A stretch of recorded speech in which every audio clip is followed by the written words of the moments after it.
గౌరవ ముద్రగడ పద్మనాభం గారు కొన్ని మాటలు మాట్లాడుతూ ఉన్నారు. ఆయన ఏం మాట్లాడుతున్నాడో ఒకసారి చూద్దాం. తప్పు. నేను మా పత్తిపాడు నియోజకవర్గ ప్రజల పిచ్చతోటి రాజకీయాలకు వచ్చాను. ఇప్పటికీ వారి పిచ్చే ఈరోజు గుర్తు వస్తుంది. వారి పిచ్చతోటి ఎన్నో ఉద్యమాలు చేశానండి. కాపుల కోసం చేశాను, దళితుల కోసం చేశాను. నక్సలైట్కి సహకరించారని కేసు పెడితే అందులో 2-3 కులాలు కూడా ఉన్నాయండి. ఈయన అంటా ఉన్నాడు, నేను ఉద్యమాలు చేశా, కాపుల కోసం ఉద్యమాలు చేశా, దళితుల కోసం ఉద్యమాలు చేశా అని అంటున్నాడు ముద్రగడ పద్మనాభం గారు. అయ్యా, గత 5 ఏళ్లుగా 2019 నుంచి నువ్వు చేసిన ఉద్యమాలు ఏంటి? కాస్త పేర్లు చెప్పు. నువ్వు కాపుల కోసం నేనేదో చేశా, పీకేసా, పొడి చేశా అంటున్నావు కదా.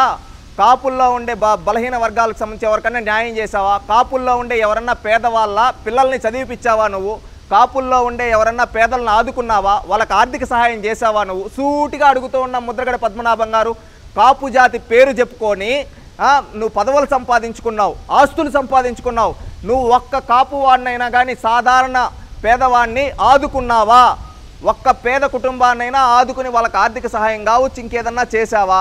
సూటిగా అడుగుతూ ఉన్నాం. నేను కాపుల కోసం ఉద్యమాలు చేశా, నేను కాపులకి ఇది చేశా, కాపులు అంటే నాకు ఇది అని చెప్తూ ఉన్నావు. కాపుల పేరు చెప్పుకొని నీ రాజకీయ భవిష్యత్తు మొత్తం పబ్బం గడిపావు. ఈరోజు కాపులను అడ్డు పెట్టుకొని నువ్వు ఎదిగావు.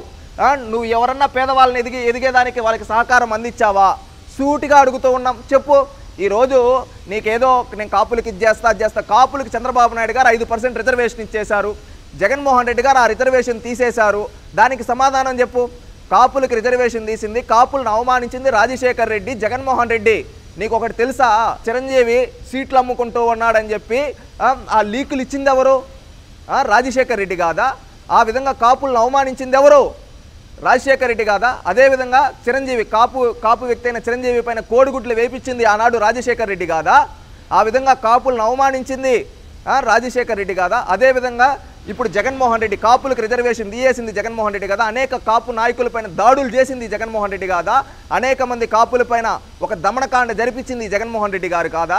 అదేవిధంగా కాపులకి రిజర్వేషన్ ఇవ్వకుండా, వాళ్ళకి కార్పొరేషన్ లోన్లు ఇవ్వకుండా కాపుల్ని అనగదొక్కింది. వాళ్ళు రాజకీయంగా ఎదిగిపోతే నాకు పోటీ వస్తారని చెప్పి అవమానించింది జగన్మోహన్ రెడ్డి కాదా? ఈరోజు నీ ప్యాకేజీల కోసం ఆ పార్టీలోకి వెళ్ళి వీళ్ళని అవమానిస్తున్నావు. ఇది ఎంత కరెక్ట్ పద్ధతి? పద్ధతి కాదు. ముద్రగడ పద్మనాభం గారు తెలుసుకోండి. ఎందుకంటే కులాన్ని అడ్డు పెట్టుకొని మీరు ఇన్ని రోజులు రాజకీయాలు చేశారు. ఆ కులంలో ఉండే ఒక్కడికి కూడా, ఒక పేదవాడిని కూడా మీరు ఆదుకోలేదు. ఈరోజు మళ్ళీ ఎన్నికలు వచ్చే తాలికి కులం పేరు చెప్పుకొని రాజకీయాలు చేస్తున్నారు. అందుకే మీలాంటి వాళ్ళని ఉద్దేశించే ఒకప్పుడు ఒక మహాకవి అన్నాడు, గుణం లేని పాలకుడు కులం గొడుగు పడతాడు, గుణం లేని పాలకుడు కులం గొడుగు పెట్టి కులాల మధ్య చిచ్చులు పెడతాడని. ఈ విధంగా ఈరోజు గుణం లేని జగన్మోహన్ రెడ్డి, మీలాంటి గుణం లేని వాళ్ళు ఈరోజు కులాన్ని అడ్డు పెట్టుకొని రాజకీయం చేస్తున్నారు. ఇది కరెక్ట్ పద్ధతి కాదు. మీరు ఆ కులానికి ఏం చేశారు? ఈరోజు నువ్వు కులం పేరు చెప్పుకొని రాజకీయం చేసే నువ్వు ఆ కులంలో ఉండే పేదవాళ్ళని ఎంతమందిని పైకి తీసుకొని వచ్చావు?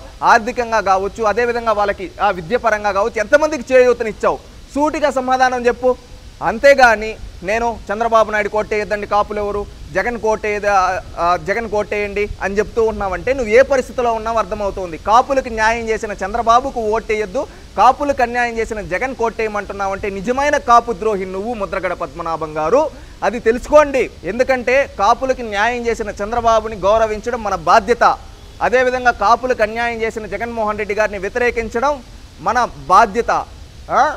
ఆ విధంగా వ్యతిరేకించకుండా అదే జగన్మోహన్ రెడ్డి ఇచ్చే ప్యాకేజీ కోసం, నీ రాజకీయ భవిష్యత్తు కోసం నిన్నెవరూ దేకటం లేదు, లైమ్ లైట్లోకి రావాలని ఇలాంటివి చేస్తే అదే కాపు సోదరులు నిన్ను భూస్థాపితం చేస్తారు. ఎందుకంటే ఇన్ని రోజులు వాళ్ళని అడ్డు పెట్టుకొని నువ్వు రాజకీయం చేశావు. ఇంకా కాపు సోదరులు ఎవరు నిన్ను నమ్మే పరిస్థితుల్లో లేరు. వాళ్ళంతా తెలివిగా ఆలోచిస్తున్నారు. ఎందుకంటే కాపులకి చంద్రబాబు నాయుడు గారు రిజర్వేషన్ కల్పించారు. కాపులకి అదేవిధంగా మన కాపు బిడ్డలు ఎవరన్నా చదువుకోవాలంటే విదేశీ విద్య ద్వారా సహాయం అందించాడు. అదేవిధంగా మన కాపు సోదరులకి లోన్లు ఇచ్చాడు చంద్రబాబు నాయుడు గారు. ఈ జగన్మోహన్ రెడ్డి వచ్చి మన కాపులకి విదేశీ విద్య రద్దు చేశాడు. అదేవిధంగా మన కాపులకి రిజర్వేషన్ చేశాడు. అదేవిధంగా మన కాపులకి ద్రోహం చేశాడు ఈ జగన్మోహన్ రెడ్డి. అందుకని మనం ఓటు అనే ఆయుధంతో ఈ జగన్మోహన్ రెడ్డికి బుద్ధి చెప్దామనే తరుణంలో నువ్వు వచ్చి కాపులందరూ జగన్ కొట్టేయంటే ఆ కాపు వాళ్ళంతా కూడా ఏమంటున్నారు, ఇన్ని రోజులు వీడు మనల్ని అడ్డు పెట్టుకొని రాజకీయం చేశాడు, ఇప్పుడు మనందరం ఏకమై ఇతన్ని తరిమి కొడదామని ఈరోజు నిన్ను జగన్మోహన్ రెడ్డిని తరిమి కొట్టడానికి కాపు సోదరులందరూ ఏకమవుతూ ఉన్నారు ముద్రగడ పద్మనాభం గారు. అది తెలుసుకోండి.